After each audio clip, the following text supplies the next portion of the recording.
Hey guys, welcome back, it's Ripe again. In today's video, my toxic in-laws claim my husband's inheritance minutes after he passed away. We went no contact with them years ago and now they are back for blood. Here is what happened, let's dive right into the story. So I had been married to my husband for 20 years when the worst thing imaginable happened. He did not have any prior health issues, but one night he had chest pain and went to the hospital. 3 hours later, he was declared dead. As you can try to imagine, I was in a serious state of shock and had no idea what to do. To make matters even more complicated, I was having the hospital contact his family because I had no real contact with them. Actually, my husband was also no contact with them after year 6 or 7 of our marriage. They were toxic, and especially his parents would do and say anything they could to put me down. Telling him right in front of me how he could have gotten a better looking wife, or asking if he had come to his senses yet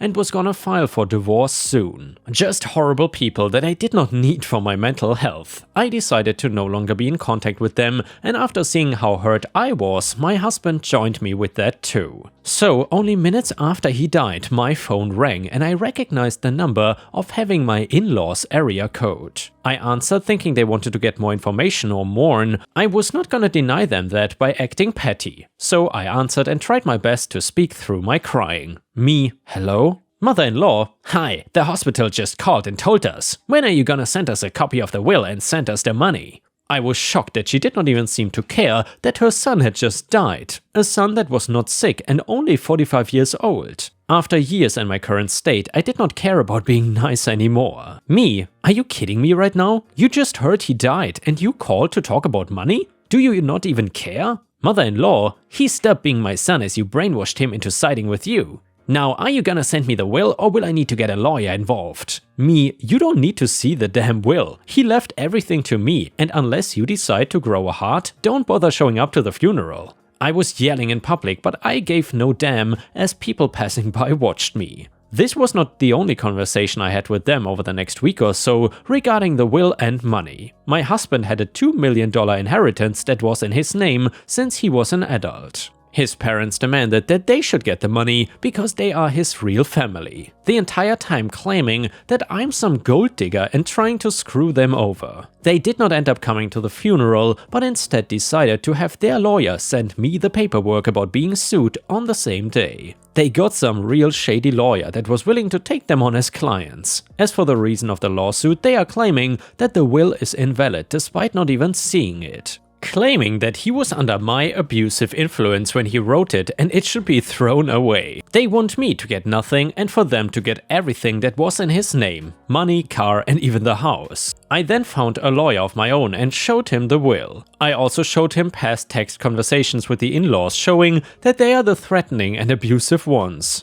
Even some messages saved from my husband telling them off and to stop contacting him. Now my lawyer tried his best to stop this whole mess from going to court, but they were hell-bent on the lawsuit. I knew I was in the right, but that did not mean that I wasn't just so mentally exhausted that I wanted it all to just go away. This crappy lawyer of theirs did everything he could to drag things out as long as possible. We are talking over a year of going to court, having dates moved, etc. I did not realize why until later, but we will get to that. In court, I was showing everything I could to prove that the will was valid and that their claim was bogus, including the fact that the will was drafted and notarized at a law office. People could see that I was not forcing him to sign anything, plus the abusive texts and testimony from other people claiming that he wanted nothing to do with his parents before his death. They were toxic and it was clear to everybody in the court that they had no claim to protest the will. The judge found just that and ruled that there was absolutely nothing wrong with the will. It was a very basic will too. Law officers have these pretty generic ones that you can add names and items if they apply. We both signed ones that said in the result of one spouse's death, all assets will be transferred to the living one. It took a year of this before it was finally shut down and I was able to keep that money he left me. What I did not know until later was that my in-law's lawyer knew from the start that he was not gonna win this case. He did not take it because he wanted to help them or think he could help them win a huge amount of money. He took it because he knew he could drag it out and charge my in-laws hourly for his services. They owed him a metric ton of money for a case that he knew was gonna end in a loss for them. I assume they were banking on the money in order to pay him. They tried to make a point that I should be the one to pay him since the entire thing was supposedly my fault, going so far as to blame me for my husband's death as one last shot to hurt me. Before I blocked them out of my life completely, I heard that they were gonna try and fight the lawyer to not have to pay. Because one pointless lawsuit was not enough for them, I guess. I imagine a world of them getting more shady lawyers to sue their past lawyers just forever. Obviously not reality, but after all this dark stuff, maybe something a little light. One thing I forgot to mention is that they were also forced to pay for my legal fees, which they did in order to avoid even further trouble. Waiting on that was the reason I was waiting to block them again. I had to make sure it got sorted.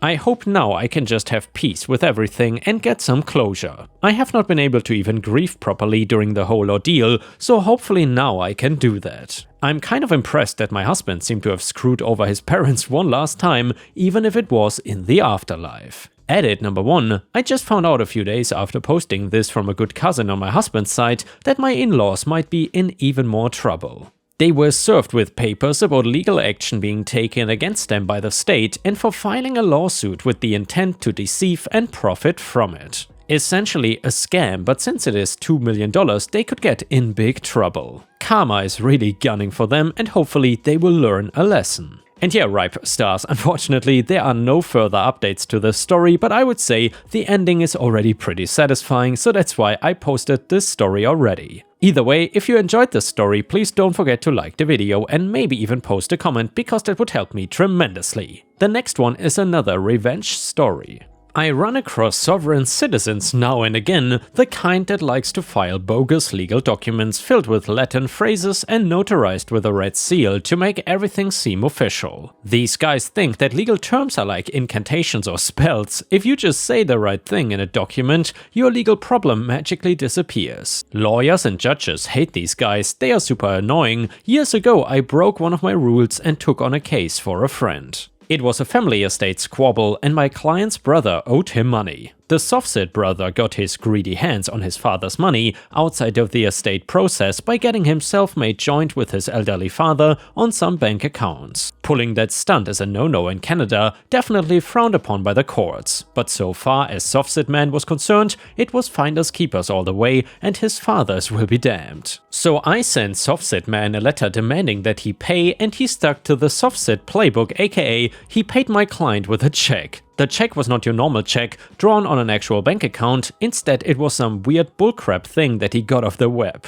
The bank the check was drawn on did not exist and the check had all kinds of strange wording in fine print on the back. The thing about these softset guys is that they have no notion of the consequences of the bogus documents and bad advice that they get off the internet. Softset man made a huge mistake by sending me the bogus check. "Can I cash this?" my client said when I showed him the check. "Go for it, but tell the bank in advance that you know it won't clear so that they won't think that you're pulling a scam." So my client cashes the check and of course it bounces with extreme prejudice. After the check bounced, we sued the brother for the money he stole from the estate. It was a short, simple lawsuit, just a few pages long. We served the brother at the house he owned, free and clear thanks to the money he stole from the estate. The guy had 30 days to defend, and on day 30, I got his defense filled with the usual softset nonsense. The defense also had a huge mistake in it, one of the biggest I've ever seen, and I've been doing this a long time. Softset man started harassing me and my staff. He sent emails, he sent letters, he left voicemail messages, he came by the office uninvited, demanding to see me and making threats. He kept it up until the cops said that they would arrest him if he came by again, but by then it was time for his court date. So then I am in court asking for judgment,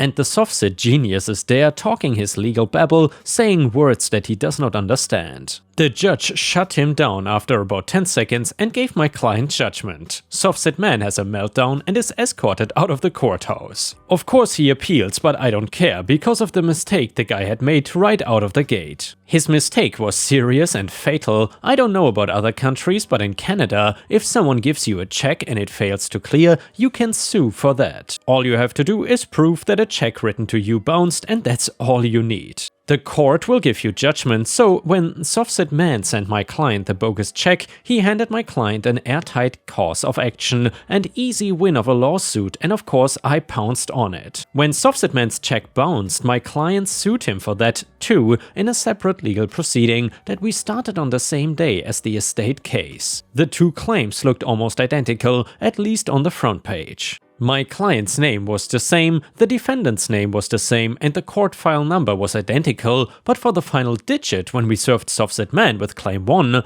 the estate claim, we also sued him on claim 2, the bad check claim. I think he thought that the second claim was just a copy of the first one because he only defended the estate action. On the bad check case, he did not defend, and I had default judgment after 30 days. So, a few months later, Soft Man wants to negotiate with us. He is feeling magnanimous, and he says even though the estate case is under appeal, an appeal he said he was sure to win, he was willing to throw his brother a bone. He would pay, but nowhere near the amount of the judgment. It was then that I let him know that we had sued twice and that I had a judgment in the second action as well as the first one, and that now the man's home was totally tied up with the writs I filed.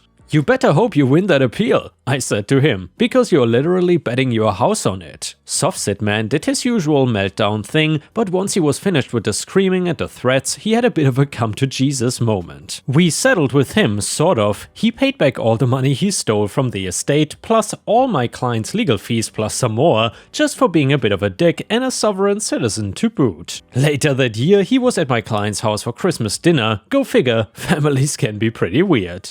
And the next one is titled Revenge on Government Officials. In 2013, my boyfriend moved to PH in order to study nursing. He ended up going to the university in my province, we met, became friends and started dating. By 2K15 I was a recent graduate, but he failed one course which prompted him to move back to the US. It was heartbreaking, but we knew it was for the best. His mom had booked a ticket for him 3 months prior to his birthday for a cheaper flight. The day rolled in and I told him to contact me if he gets into any sort of trouble. We said our goodbyes and kissed one last time because we would not be able to see each other in person for a really long time. 2 hours have passed and I see his text saying that he was in a pickle. I called him and asked what was wrong. He explained to me that the lady in immigration, whom we shall refer to as LII, would not give him back his papers because he overstayed. Or I suppose let's just call her Lee because that's easier to say. Anyway, I asked if she took all of his documents and he responded that she did exactly that. His passport, his school documents, etc. I told him to explain that he has dual citizenship, so she cannot say that he overstayed in the country. Lee said that he doesn't know any better.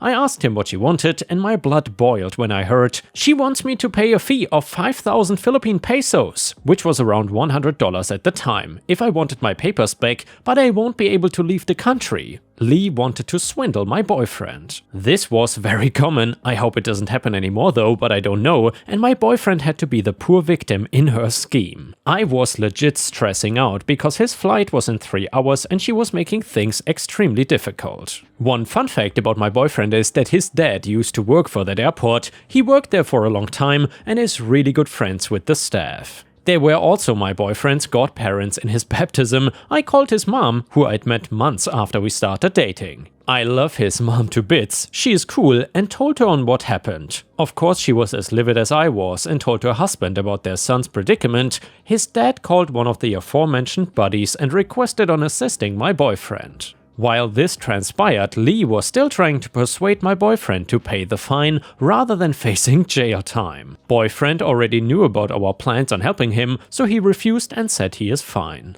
A few minutes later, the head of the immigration office came out and instructed her to bring my boyfriend to their office. She was surprised but complied. Boyfriend, I swear he's a lost puppy, sat on one of their seats and just read stuff on his phone. Lee looked smug, probably thinking that boyfriend was some sort of criminal, that she probably won the jackpot or something. Suddenly the door opened and a stream of managers, supervisors or the head of different departments in the airport entered the room and greeted my boyfriend warmly. Remarked on how grown up he was and asked if he remembers them, etc. The head honcho of immigration, aka Lee's boss, entered the room and told a story on how he would babysit my boyfriend when he was a little boy. At this point you can imagine Lee freaking the hell out. boyfriend missed his original flight but was able to take back his papers and documents and go back to California because his mom booked a later flight on the same day, but it was pricey. A week passed and his dad told me that Lee was fired immediately for extortion and Lee is no longer viable to apply for any government jobs. And here, ripe stars, I gotta say that the Philippines, at least judging by this story, reminds me a lot of Thailand. There's also a lot of corruption here, especially when it comes to immigration, and there was one, I would say funny story, but I guess if I was a Thai citizen, I would not find it so funny because it's just embarrassing. Anyway, so there was this Chinese woman and she was on one of these elite visas, and basically in Thailand you can buy an elite visa that will give you a lot of privileges and stuff, and this woman was coming back to the country after the pandemic was over, and apparently she booked some kind of special service that I've never heard about before, which was not really officially offered, but I guess she had some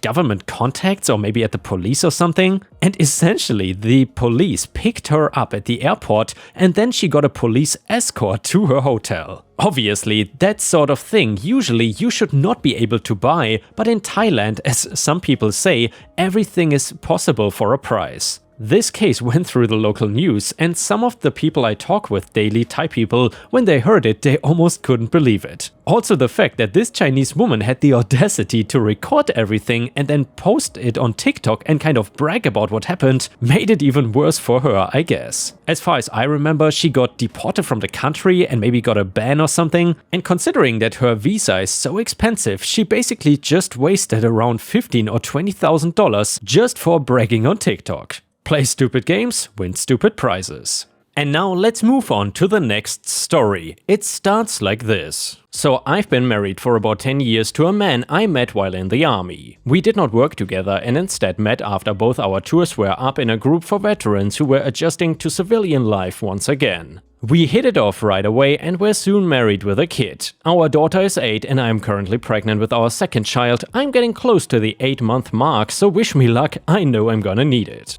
Our daughter Natalie is a paraplegic. She was in a car accident when she was 4 and uses a wheelchair to get around, which means that we have a disabled parking badge that we use in order to park closer to entrances of stores or restaurants. We don't use it all the time and usually opt to park closer if a store is particularly busy or a parking lot is difficult to navigate by wheelchair. I never use it unless I'm going somewhere with Natalie, even though it's been tempting to utilize it during my pregnancy. Unfortunately, I'm used to people asking weird invasive questions about my daughter and why she is in a wheelchair when she supposedly looks perfectly healthy otherwise. I always stand up for Natalie and tell people that their comments are extremely inappropriate, after which most people back off. If they don't, we just walk away from them and attempt to turn the whole situation into a funny story to relate to my husband later. The incident in question happened about a week ago. Natalie and I went out to run some errands as we often do. We had gone to a resale shop to look for some winter clothing because Natalie was in need of a new jacket and buying it used meant that I would not feel bad about altering it. Her jackets often needed to be shortened so that we won't get caught in the wheels of her chair. We picked out a coat, some pants and a few shirts and left feeling satisfied. After that, we made our way to the grocery store to pick up some stuff for dinner. I pulled into the last handicapped parking spot available and began taking her wheelchair out of the back, navigating around to her side of the car so she could slide right into it. I made sure I had my wallet and some reusable grocery bags and started heading into the store, but then I was stopped by someone shouting. I turned to see a middle-aged woman, who I will call Karen, looking at me and yelling about how I took her space. I apologized and suggested that she could have waited for another disabled parking space to open up if she needed it, to which she scoffed and said that she was not one of those disabled fakers. At this point, I wanted to move away from her because she was clearly out of her mind, but she would not let me exit the conversation politely. She went so far as to claim that my daughter was faking her disability and could walk on her own, but that she just wanted special treatment. I told her to mind her own business and then left, leading Natalie in front so that I could shield her from Karen just in case. We entered the store and joked around a little bit about the situation with the assumption that it was all over. I started noticing that the woman seemed to be behind us no matter where in the store we moved. I thought I was being paranoid at first from so many years in the military, but she was not even putting anything in her shopping cart. Her eyes were fixated on us the whole time and she never even stopped to look at the products on the shelves around her. I did not want to scare my daughter, so I didn't mention it to her and instead focused on getting out of there as fast as I could. At some point though, some poor store employee came up to me and I knew the situation was only gonna get more uncomfortable. Another customer says that you parked in a handicapped parking space even though she claims to have seen your daughter walking normally and therefore taking the space for people who need it. He said, and I could tell by his tone, that he did not want to be doing this but was also trained to put the customer first. My daughter chimed in with, "I am paralyzed from the waist down. I wish I could walk on my own." He nodded and I further explained what had happened, adding in that Karen had seemingly been following us around the store. The man nodded again and left to go talk to the woman and hopefully get her to knock it off. I could see part of the conversation, but ignored my own curiosity to finish up shopping. We checked out and I didn't see Karen anywhere around, so I thought we were safe to get out of there and then go home. I helped my daughter get in the car and loaded her wheelchair in the back, strapping it down so it wouldn't move during the drive home, and then I got in the driver's seat. Doing all this while pregnant can get difficult, but I appreciate the challenge it presents, honestly. While on the road, I noticed a car behind us driving erratically and attempted to get ahead of it, but no matter where I went, it seemed to follow. Natalie noticed as well and looked closer, saying that the person behind the wheel looked an awful lot like Karen from the grocery store. I took her word for it because I was so focused on not being hit by whoever was driving. I tensed up behind the wheel and my military training kicked in. I focused closely on the road and every movement that the driver made, attempting to get out of their way or move further past them until they were no longer a concern. I was more concerned with Natalie than anything else and I instructed her to call the police since the driver was clearly targeting us and didn't seem too close to giving up. The car ended up getting in front of ours and braking suddenly, which caught me off guard and caused me to rear-end them. It was not a huge crash and there definitely was not a lot of damage that was done to either car, but Karen exited it and started yelling right away about how I had destroyed her car and better paid to have it fixed. I checked on Natalie, who was still on the phone with the police dispatcher but seemed to be completely unharmed otherwise, and then got out of my own vehicle. This woman got in my face screaming and covering me with spit while I stood there and calmly told her that police were on their way and everything would be settled. She grabbed my hair and pulled out pepper spray, which she aimed at my face, but I shoved her arm away and punched her in the chest just hard enough to knock her back. The pepper spray missed me entirely, but some of it actually got in her face and caused her to howl in pain. The police eventually arrived and took our statements. Unsurprisingly, Karen lied about everything and tried to claim that I had assaulted her for no reason, but her story did not hold up once I showed the officers footage from my dash cam. I had gotten video of her erratic driving that caused a minor crash, as well as a video of her assaulting me. That, paired with statements from both myself and my daughter, meant that Karen was pulled aside for further questioning. I wasn't able to make out everything that went on between her and the officers, as I was being questioned a bit myself, but it seemed that her behavior was concerning to them, and they searched her car to find heroin hidden in the glove compartment. I pressed charges, of course, and I assume she was taken back to the station and given a drug test, so with luck she was charged with a DUI as well as assault. I'm thankful that my daughter and I made it through this situation unscathed, because there's no telling what this woman would have done to us if police had not shown up or I had not been a veteran. Stay safe out there, everyone. And with this, we have reached the end of the video. However, if you cannot get enough of my content, please check out my endless playlist, where you can find thousands of hours of content. In addition, please don't forget to subscribe to my channel to not miss any of my daily uploads. Thank you so much in advance, and I hope to see you again tomorrow.